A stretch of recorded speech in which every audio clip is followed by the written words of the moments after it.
Welcome back to X Figure Reviews. In front of me I have the Marvel Legends Apocalypse Build-A-Figure series Gladiator.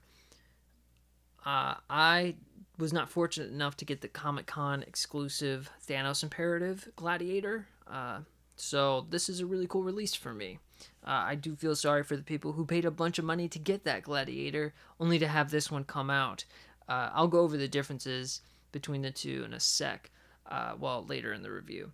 But for the most part, if you didn't have this guy, it's cool they did this. If you did, it sucks. Accessory wise, he comes with a piece of the Apocalypse Build-A-Figure. It is the Apocalypse Build-A-Figure wave. And that's it. Other than that, he's got nothing.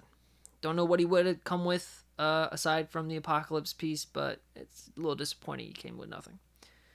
Looking at the figure, pretty straightforward stuff. He's the Hyperion body mold with a gladiator head, and he's got a cape. So, as far as paint goes, it's pretty neat on mine. His head is really where the only super paint job is. It's got that shadowing effect on his mohawk, which looks dope. Everything else, lines are pretty clean. I can't tell if it's red plastic or blue plastic in some parts, but the line works decent. I have like a little line, little like paint crack there, but it's hard. You can't even really see it. So all in all, pretty good QC on this guy. Yeah, I'm even trying to look for. I can't even.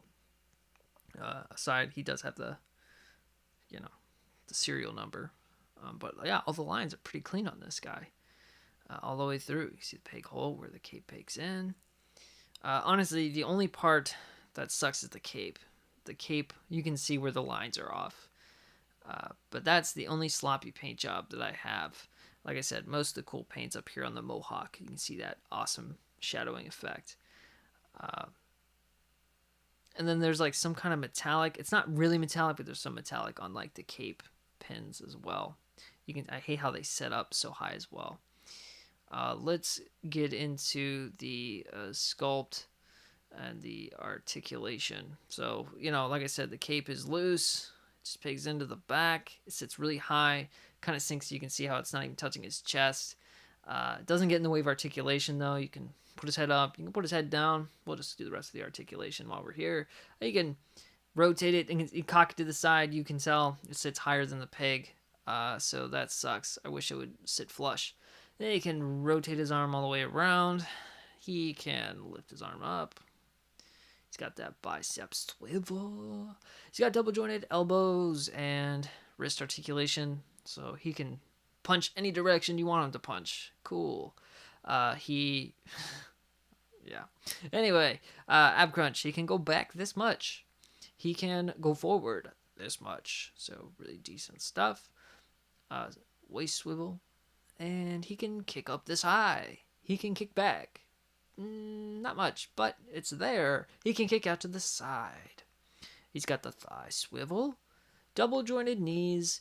He's got that boot cut. He can point his toe. He can kick his heel up. And he's got the ankle rockers. He does have a peg hole at the bottom of his foot there. So, he looks so sweet right now. That's the figure. You can get him to pose in, pretty decent ways.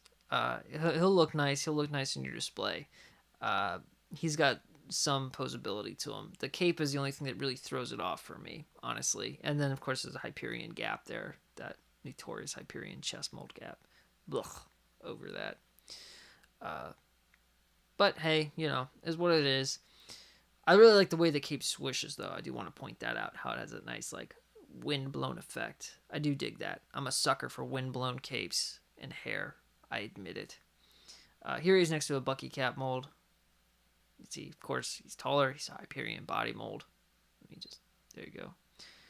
And then, hey, let's put him next to another Hyperion body mold, Sabretooth. So I have Gladiators slanted a little bit. But I think Sabretooth actually is a little bit taller because his hair is big. Here he is next to the Wolverine figure. You can see he's much higher. And that's the figure. All in all, height's right. Accuracy, it's hard to get wrong. It's a pretty simple design. The only quarrels I have with this figure, his cape just doesn't sit right. He's on the Hyperion body mold with that awful chest, and his head just doesn't sit on the ball peg right. I'll throw up a reference photo just in case you don't know what Gladiator looks like, of course. But I mean, perfect 20 out of 20 there. As far as his total X score, he's an 84. So that puts him in a place where if you are a fan of X-Men or Marvel Legends, yeah, this figure might be decent. Definitely more of an X-Man kind of person. Of course, if you already have the Comic-Con exclusive, you're not really missing anything with this figure. The Comic-Con may be a better version. I don't have that version, so I can't really say, to be honest. But, if you need a Gladiator, this is a Gladiator. Pick him up. You probably won't regret getting him. So, that's the review. Let me know what you think. Watch all the other Apocalypse figure reviews. Like, subscribe, and thanks for watching.